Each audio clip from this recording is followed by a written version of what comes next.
उस राहुल गांधी को हथकड़ी बांध करके ले जाया जाएगा जिसके नाना ने जवानी जेलों में बिता दी आजादी के लिए। सोचिए प्रधानमंत्री मोदी जी, आप जो हैं सत्ता के मद में पगला गए, अदानी को बचाने के चक्कर में पगला गए। मैं आपको यही सलाह दूंगा, सरकार नहीं करा पाई जो अपने आप को कहती है बड़ी ईमानदार सरकार है, जबकि आज की डेट में सबसे बड़ा भ्रष्टाचारी होने का आरोप प्रधानमंत्री मोदी पर लग रहा है। मोदी किसी नेता की इतनी हिम्मत नहीं है, अगर किसी में इतना पानी हो तो आप बता दें। केवल राहुल गांधी में इतना पानी था कि संसद में मोदी को आईना दिखा दिया और मोदी के मंत्री और भारतीय जनता पार्टी के लोग अदानी पर।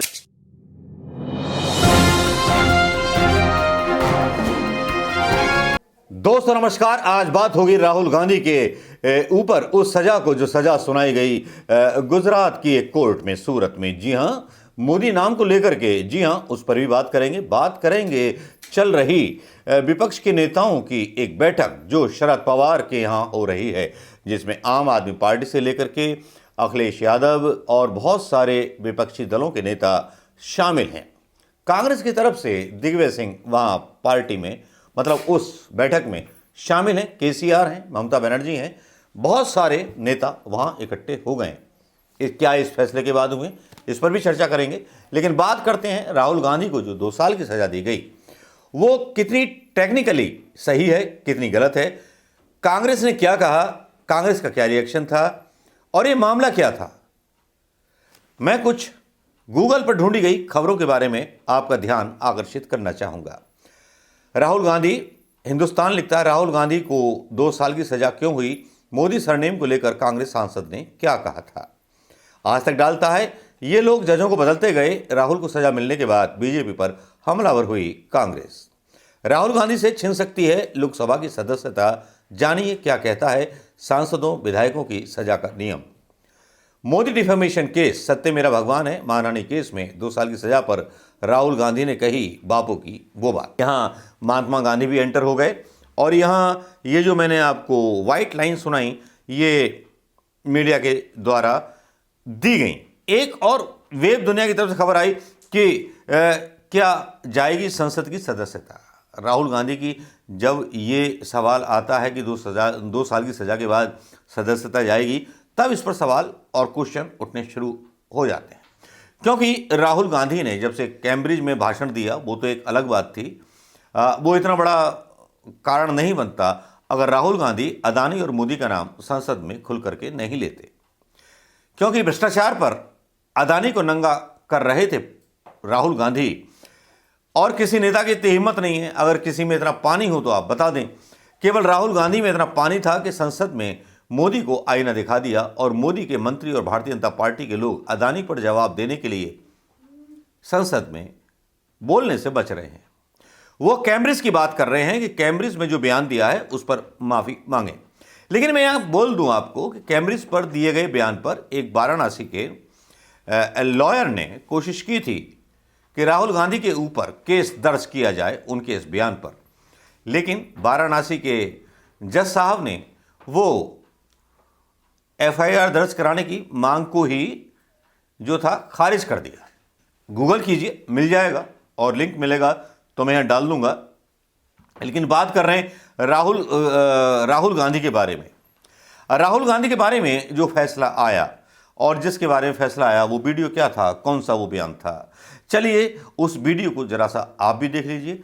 आप तय कीजिए, जनता तय करे, हिंदुस्तान की जनता तय करे कि आपके जेब में से पैसा निकाल के बैंक में डालते हैं और फिर आपको पता लगता है कि आप ही का पैसा नीरव मोदी उठा के भाग गया।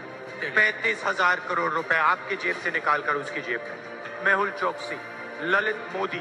अच्छा, एक छोटा सा सवाल, इन सब के नाम, इन सब चोरों के नाम मोदी मोदी मोदी कैसे हैं? नीरव मोदी, ललित मोदी, नरेंद्र मोदी, और अभी थोड़ा ढूंढेंगे तो और बहुत सारे मोदी निकलेंगे। कहा इसके ऊपर जो था कार्रवाई हो गई और इसमें अभिषेक मनु सिंघवी का कांग्रेस की सफाई देते हुए एक वीडियो आया, जिसमें वो कह रहे हैं कि इंतजार किया गया। पुर्णेश मोदी नाम के एक भारतीय जनता पार्टी के पूर्व मंत्री ने राहुल गांधी के ऊपर इस बात को लेकर के केस किया था कि पूरे मोदी समुदाय पर यह आरोप लगाए गए। चलिए अभिषेक मनु सिंघवी को भी पहले देख लीजिए। आपको बता दूं कि ये करीब 170 पन्ने का है, गुजराती में है। मैं गलती नहीं करना चाहता स्पष्टता और एक्यूरेसी के विषय में। पूरी तरह से हमारे पास अभी अनुवाद भी नहीं है, लेकिन मोटा मोटा बता रहा हूं मैं आपको, और अगर उसमें कुछ संशोधन होगा तो आपको कल परसों और बात करेंगे।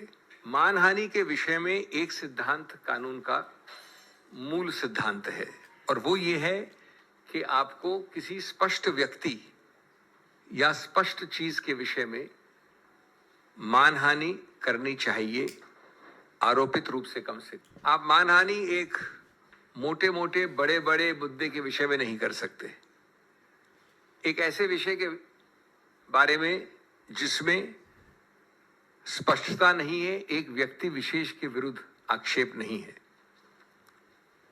और अगर वो आरोप वेग हैं, ज्यादा ब्रॉड हैं, बहुत बड़े एक हिस्से को, जनसंख्या को लेते हैं अपने आरोपों में, तो उसको मानहानि नहीं कह सकते। तो उससे भी ज्यादा महत्वपूर्ण, जिस वाक्य के विषय में चुनौती दी गई है कानून द्वारा, उस वाक्य में के विषय में किसी भी उन व्यक्तियों ने कोई भी कंप्लेंट फाइल नहीं की है जिनके संबंध में वो वाक्य कहा गया है। जो भी नाम लिए गए हैं, जो भी चीजें कही गई हैं, उनमें से कोई व्यक्ति ने कोई कंप्लेंट फाइल नहीं की। ये भी मानहानि के कानून का एक बहुत अभिन्न अंग है कि जिसकी मानहानि हुई है उसको ही कंप्लेंट फाइल करनी होती है, और उसको बताना होता है कि किस प्रकार अमुक व्यक्ति के कहने से इस व्यक्ति की मानहानि हुई। ये कंप्लेंट उनमें से किसी व्यक्ति द्वारा नहीं है। नंबर 3, जब फौजदारी मुकदमा करते हैं, जो कि किया गया इस केस में, तो एक गलत नीति, द्वेष की भावना सिद्ध करना अति आवश्यक है। कोलार की अगर आप पूरी स्पीच देखेंगे तो वो जनहित के बारे में है, राजनीति के बारे में है, कीमतों की बढ़ोतरी के बारे में है, बेरोजगारी के बारे में है। उसके दौरान अगर ये वाक्य, जिसको आज आपत्तिजनक माना गया है, जिसको भी चुनौती दी जाएगी ऊपरी अदालतों में, तो भी ये नहीं कह सकता कोई भी कि द्वेष की भावना से, बदमिजाजी से, जानबूझकर, जिसको मैलाफिडे इंटेंट कहते हैं, मैलिस कहते हैं कानून में, ये एक अनिवार्य अंग है इस आरोप का। और जब तक ये साबित नहीं होता पूरे संदर्भ से, तब तक आप नहीं कह सकते कि ये ऑफेंस बना है। ये पूरी तरह से इस केस में साबित नहीं हो सकता है, क्योंकि वाक्या संदर्भ एकदम अलग था। चौथा, और ये चीजें अभी जैसा मैंने कहा इसके डिटेल्स चेक करने हैं, लेकिन जो हमको अभी तक तथ्य मिले हैं उसके अनुसार ये मामला काफी अरसे तक एक मैजिस्ट्रेट मिस्टर एक्स के सामने था।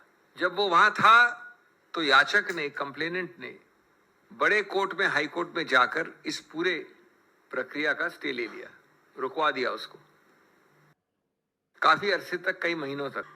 जब उस व्यक्ति का स्थानांतरण हुआ या वो उस ओहदे से हट गए, तो ये याचिका जो ऊपरी अदालत में डाली गई थी उसको विड्रॉ कर लिया गया, और ये वापस नीचे आ गई एक भिन्न मैजिस्ट्रेट के सामने, जहां अभी आपको निर्णय अब आया है। तो इसकी तारीखें, इस प्रक्रिया को भी हम गौर से देखेंगे कि एक ठीक प्रकार से ये न्यायिक प्रक्रिया हुई है कि नहीं। लेकिन प्राथमिक दृष्टि से ये चौथा मुद्दा भी अत्यंत महत्वपूर्ण है। पांचवा, एक प्रावधान है कानून में, उसको 202 कहते हैं।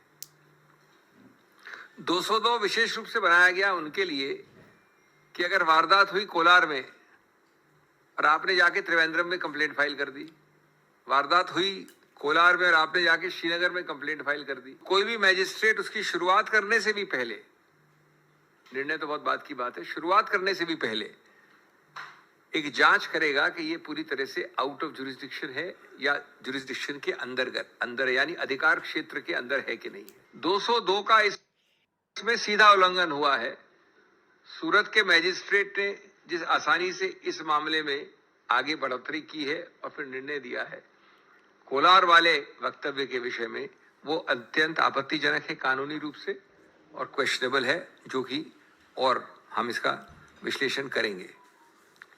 छठा, ये भी सुनने में आया है और जहां तक तथ्य हमारे पास हैं जिनको हम चेक करेंगे कि आप जानते हैं कि कन्विक्शन के बाद सेंटेंसिंग, दंड के लिए अलग से हियरिंग होनी पड़ती है।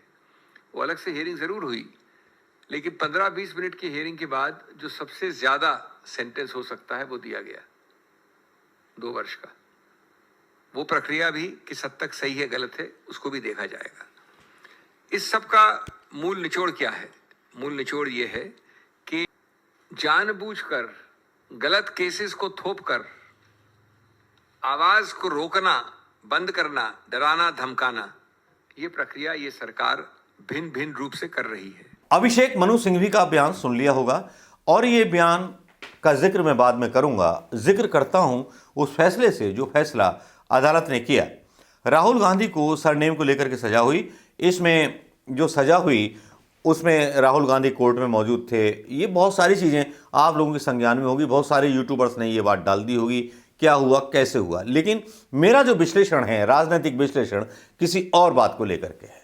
किस बात को लेकर के है आप भी थोड़ा सा हैरान होंगे। राहुल गांधी से पूछा गया कि क्या आप कुछ कहना चाहेंगे जो आपने बयान दिया। राहुल गांधी बोले मैं माफ़ी नहीं मांगूंगा। राहुल गांधी की लाइन बहुत क्लियर थी। राहुल गांधी की लाइन बहुत पहले से क्लियर है। माफ़ी मांगने के सवाल पर वो कभी पीछे नहीं हटते, क्योंकि भ्रष्टाचारी मोदियों के खिलाफ उन्होंने आवाज़ उठाई थी।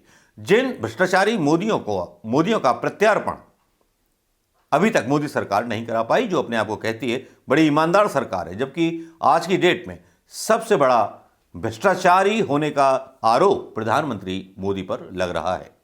मोदी हटाओ देश बचाओ के नारे दिल्ली की राजधानी में लग रहे हैं। लेकिन विधायक रहे जो थे पुर्णेश, मोदी ने शिकायत की, उस पर एक्शन लिया गया और सजा सुना दी गई राहुल गांधी को। और साथ में यह भी कहा गया कि आपको 30 दिन देते हैं, आप कोर्ट में कहीं चाहो तो अपील कर सकते हो। जब आपने सजा सुना दी तो आपको जेल भेजना चाहिए था। आपने 30 दिन का समय राहुल गांधी को क्यों दिया? इस फैसले के सियासी मायने हैं। आपने अभिषेक मनु सिंघवी को सुना होगा, मिस्टर एक्स आए, स्टे लगाया गया, ये किया गया, वो किया गया। राहुल गांधी को 30 दिन क्यों दिए गए?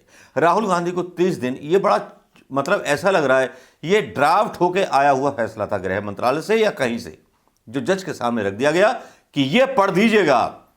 लगता तो ऐसा ही है, क्योंकि उसमें जो 30 दिन का टाइम दिया गया वो ये साबित करने के लिए दिया गया राहुल गांधी जिद्दी आदमी है, 2 साल की सजा दी गई तो उसे अंदर कर दिया जाएगा। और जैसे ही राहुल गांधी जेल के अंदर गए, ऐसे ही सोए हुए कांग्रेसी चींटे निकल आएंगे जो मोदी जैसे हाथी की सूंड में घुस करके उसको पल भर में नष्ट कर देंगे और कई क्षेत्रीय पार्टियां नष्ट हो जाएंगी। है क्योंकि आपने सुना होगा कि सुना क्या होगा, आपने देखा होगा, राहुल गांधी ने जब से अदानी पर वार किया, कश्मीर का मुद्दा उठाया गया, पुलिस भेजी गई राहुल गांधी के दरवाजे के बाहर, पुलिस खड़ी रही, जबकि उन महिलाओं ने ये बात कही थी कि पुलिस को नहीं बता सकते, परिवार की बदनामी होगी। राहुल गांधी से उस पर जवाब मांगा गया। जब से अदानी के ऊपर सवाल उठाए, संसद में सवाल किए, तब से राहुल गांधी को मटियामेट करने की सोच रहे हैं। क्या राहुल गांधी ऐसी शख्सियत है कि मोदी इसको पचा पाएंगे? क्या राहुल गांधी को इतना कमजोर समझा है प्रधानमंत्री मोदी ने कुछ गद्दार कांग्रेस की वजह से कि राहुल गांधी को चबा जाएंगे और डकार नहीं लेंगे? लेकिन असल बात कहूं तो बात यह है कि मोदी मानसिक रूप से विक्षिप्त हो गए। जब कोई व्यक्ति एकाधिकार चाहता है और जब उसकी बात नहीं चलती तो वो इस तरह की गलत हरकतें करने लगता है, ओवर कॉन्फिडेंस आने के बाद। और होता है क्योंकि राहुल गांधी के बारे में कई सारी खबरें चली। राहुल गांधी माफी मांगो, राहुल गांधी ने कश्मीर की लड़कियों से क्या पूछा था, उनका नाम बताओ, उसके ऊपर नोटिस। राहुल गांधी के 4 साल पहले का मुकदमा, उस पर नोटिस। लेकिन चलिए, 30 दिन की जमानत 30 दिन का टाइम देने का मतलब क्या था इस जज का, यह मेरी समझ के बाहर है। लेकिन मीडिया ये प्रचार कर रहा है कि राहुल गांधी ने जमानत मांग ली, जो कि सर्वथा गलत है। ना तो राहुल गांधी मुझे लगता है कि माफी मांगेंगे। मुझे इंदिरा गांधी का जमाना याद आता है जब उनकी सदस्यता खत्म कर दी गई थी और सदस्यता खत्म करने की कोशिशें की जा रही हैं राहुल गांधी के खिलाफ।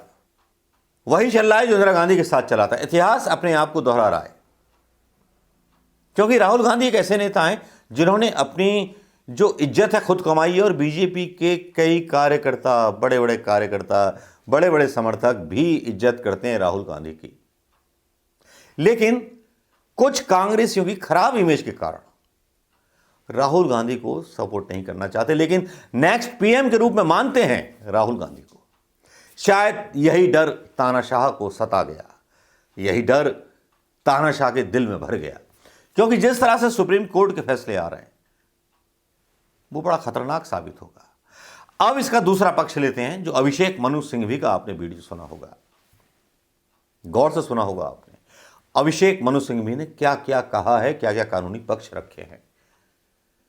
या तो राहुल गांधी बोले कि मैं जमानत नहीं लूंगा, गिरफ्तार कीजिए, तब देश में हंगामा मच जाएगा। एक दूसरा पहलू और भी है जिसमें कांग्रेस स्टेप ले सकती है। वो पहलू है कि अभिषेक मनु सिंघवी सुप्रीम कोर्ट में इस जज के खिलाफ ही कार्रवाई करा दें, क्योंकि जिस तरह से जज ने फैसला लिया और जिस तरह की कटुता भरे माहौल में लिया और जिस तरह से सपोर्ट किया उस सरकार के निर्णय को, और जो विधायक था जिसने ये कंप्लेंट फाइल की थी, जिसने एक जज के सामने खुद स्टे ले लिया था और एक जज के आने के बाद सारा काम किया। वैसे तो मोदी और शाह मशहूर हैं सेटिंग के लिए, वही सेटिंग जो था कि उसने अब राहुल गांधी को 2 साल की सजा दिला दी।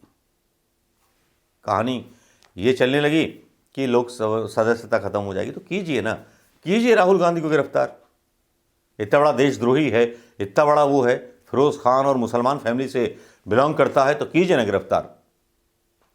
अगर प्रधानमंत्री मोदी में हिम्मत है तो गिरफ्तार करके दिखाएं, और उसके बाद नतीजे भुगतने के लिए तैयार रहें, क्योंकि भाजपा के अंत और विपक्षी पार्टियों के अंत की शुरुआत होगी। चलिए अब आते हैं विपक्षी दल क्यों घबराए हुए हैं। विपक्षी दल घबराए हुए इसलिए हैं कि जो मूर्खतापूर्ण स्टेप उठाया गया मोदी सरकार के द्वारा राहुल गांधी के खिलाफ, यह भारी पड़ेगा, बहुत भारी पड़ेगा, और इतना भारी पड़ेगा कि मैं आपको बता नहीं सकता। यह मेरा अपना विश्लेषण है दोस्तों, आपका भी होगा, क्योंकि जिस दिन राहुल गांधी ने यह बोल दिया कि मुझे हथकड़ी डालिए और ले जाइए सड़कों पर घुमाते हुए, उस दिन इस देश में आग लग जाएगी। आग क्यों लगेगी? लोगों की भावनाएं जागृत हो जाएंगी। क्यों जागृत हो जाएंगी? एक ऐसा प्रधानमंत्री जिसके चीथड़े उड़ गए हों, उस शहीद के बेटे को हथकड़ी बांध करके ले जाया जाएगा। उस राहुल गांधी को हथकड़ी बांध करके ले जाया जाएगा जिसके नाना ने जवानी जेलों में बिता दी हो आजादी के लिए। सोचिए प्रधानमंत्री मोदी जी, आप जो हैं सत्ता के मद में पगला गए हैं, अदानी को बचाने के चक्कर में पगला गए हैं।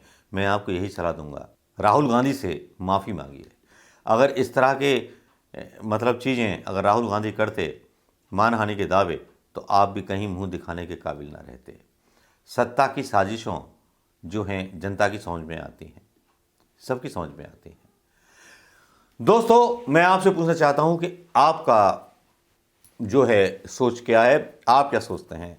क्या राहुल गांधी को जो है जमानत नहीं लेनी चाहिए, गिरफ्तारी देनी चाहिए जैसा कि मैंने बोला, या फिर सुप्रीम कोर्ट में बहस करके इस फैसले को गलत ठहराना चाहिए, या फिर जन आंदोलन के रूप में कांग्रेस कार्यकर्ताओं को जेल भरो आंदोलन राहुल गांधी की गिरफ्तारी के साथ शुरू कर देना चाहिए? आपके बीच ये सवाल छोड़ते हुए नमस्कार, जय हिंद दोस्तों।